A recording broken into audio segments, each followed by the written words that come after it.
what's up YouTube? This is Shankul from Pitchfork Studios once again with a live drums session. As you saw in the video earlier, you saw my good friend Siddhi doing an amazing work. Now let's get right to it. First of all, let's see what I did to the track itself.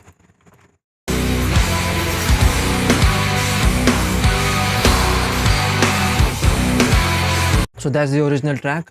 Unmixed, this is a plugin by Zinaptic. I don't know what the pronunciation is.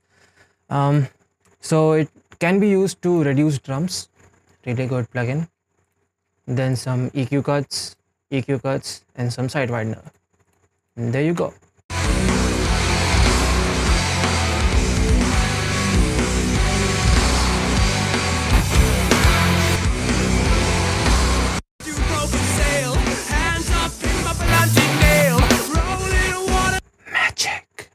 So first, let's give it a listen with no plugins whatsoever, completely raw, the way I got the tracks. As you can see, we have a kick reinforced track and a snare reinforced track, which I have muted. Let's give that a listen.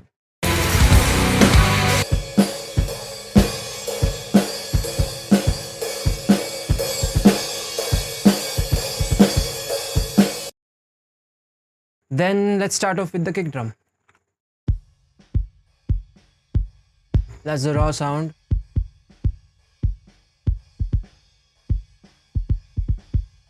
Let's see what I did. Starting off with Terminator.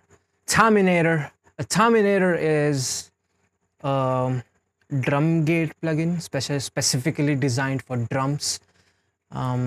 It's really good for, cutting off those hi-hat bleeds with the snare mic. So Terminator, you just choose your threshold and the cutoff, how much you want the cutoff. Simple.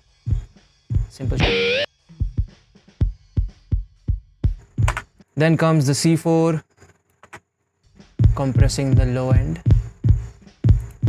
Then comes the CLA plugin, Chris Lord LG. The way I approach these plugins is load a preset and go on from there. Then the Tony Maserati drum plugin. You can see that click is getting generated slow and slow, nice and slowly. Then comes the Crammer. It's a tape simulation plugin.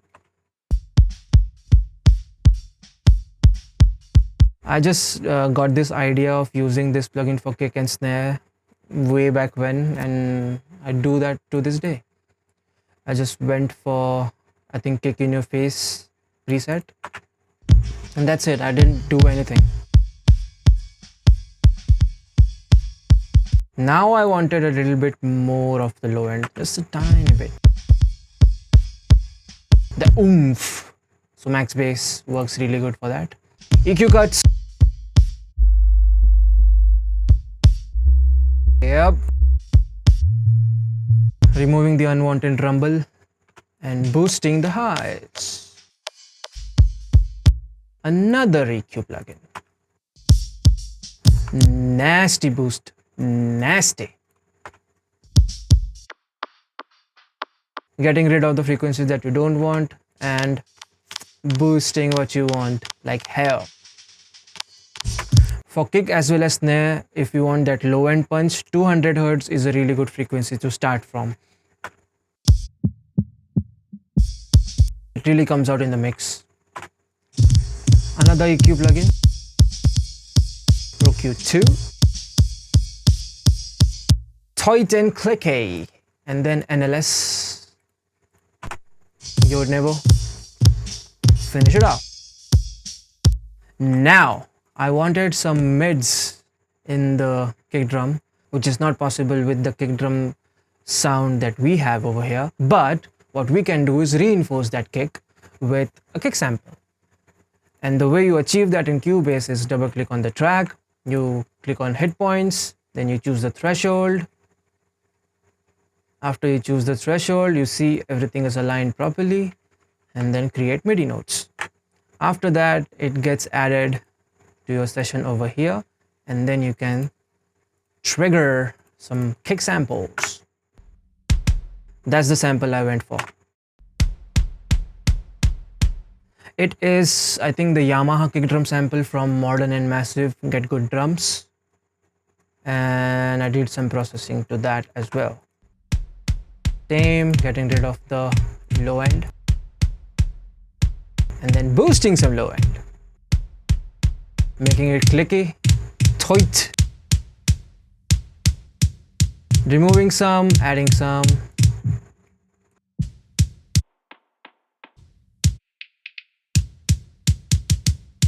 Now it's too much clicky, so getting rid of the click a little bit at the 10 kilohertz area.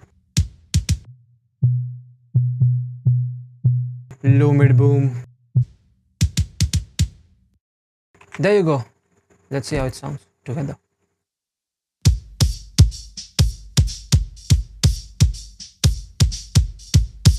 Tight and clicky.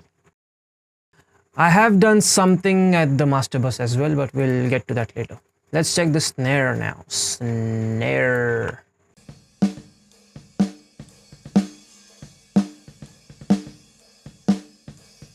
That's the raw sound of the snare.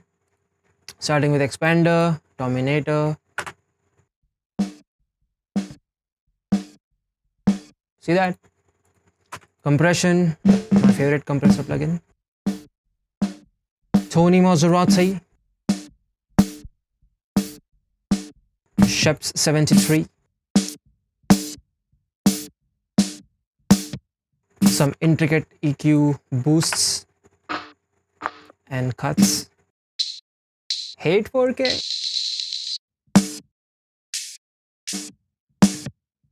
And of course, when you boost that much highs and with the hi-hat bleed, even though you have removed a lot of it with the Dominator plugin, you have to have split fish. Yeah. More cuts. Don't want that sizzle, bruh. Finishing it off with NLS. Now reinforcing the snare with another snare sample. I think I don't remember which I went for. I think I went for Tama Star Classic Babenga snare sample from Get Good Drums, Modern and Massive. That's how it sounds. It worked really well with the snare. Was it Star Classic Babenga or was it Yamaha? I don't remember. You figure it out. You see that I wanted those mids.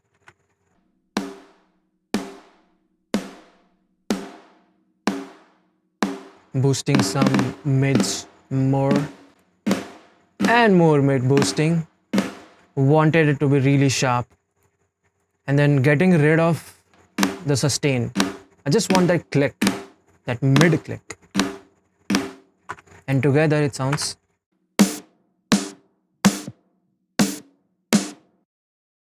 Then I threw both the snare in the snare bus and then I decapitated it with decapitator a little bit. JST clip, very important plugin.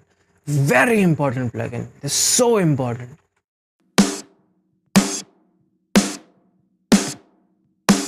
Now I wanted more attack, so what I did, I used an envelope shaper and I boosted the attack a little bit. So every snare hit has to be a uppercut. Pat! Using some LXP, Lexicon Plate. Just a little bit. 9% of mix. Sheps Parallel Particles. I recently started using this plugin. Really nice.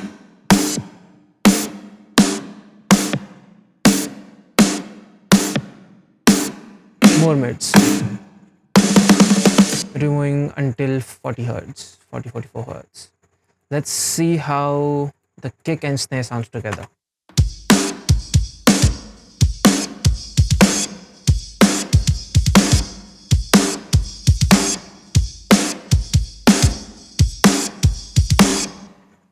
Damn, that's tight. On with the toms. Of course, the entire tom track was there. I removed the unwanted stuff, faded in, faded out.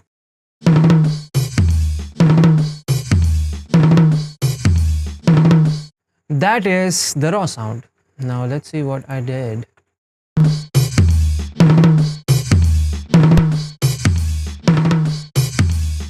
Single band compression, multi-band compression, crystal algae, making it more focused. Tony Maserati,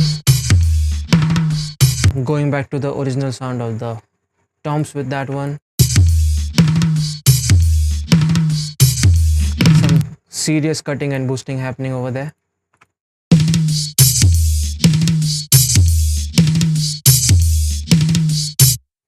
And when a lot of sizzling is happening, what do? You throw in Spitfish.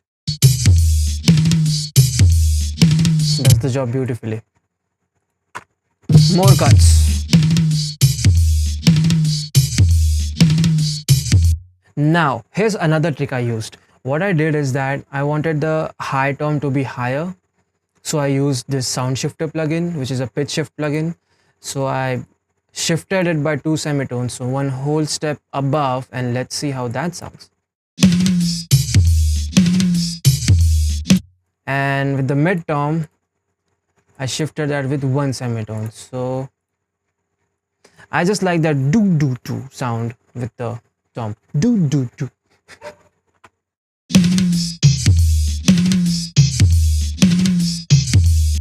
Might not sound that good on its own, but in the context of the mix, sounds really good.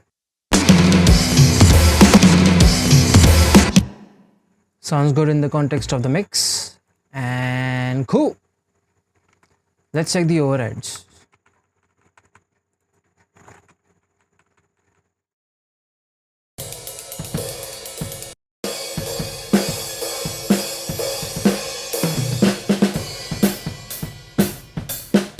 Those are pretty good overheads. So I wanted that sizzle from the cymbals. So let's see what I did. Again, expander, multiband compression.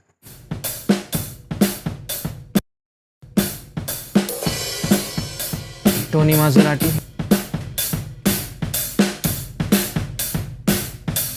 Some reverb. Just a teensy bit.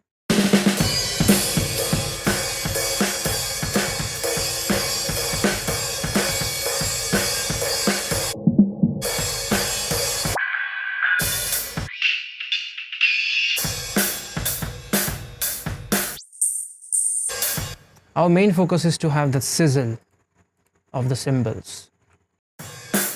Here you go.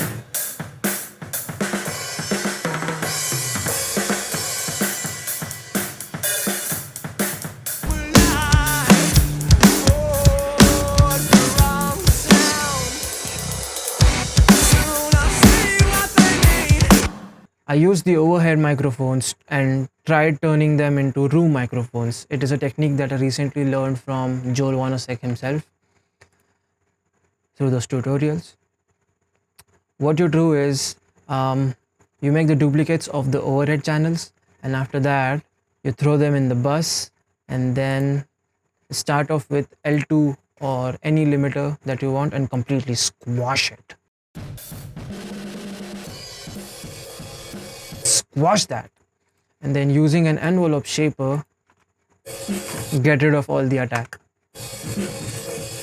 trying to make it sound more distant from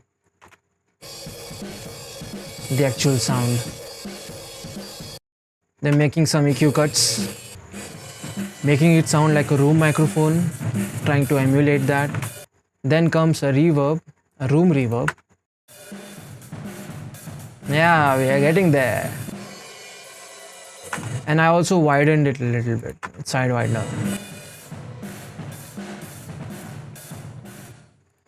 And the reason why we do this is that it just adds such a big breath of fresh air to the mix in the drums. Let's check it out. Bypass.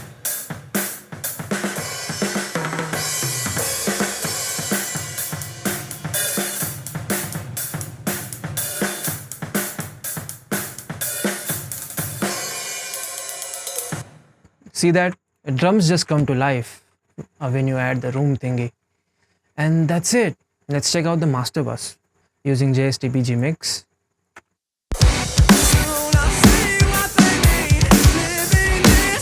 I just throw in the C4 in the master bus and use this preset, multi-opto mastering. Sounds really good. Brings it all together.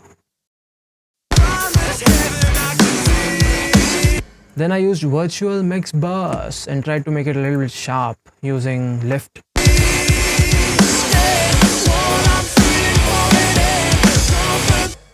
Boosting the bass a little bit.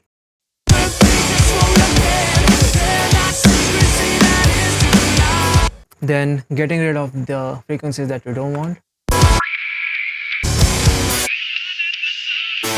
Nasalness, shrillness. And then of course, the limiter.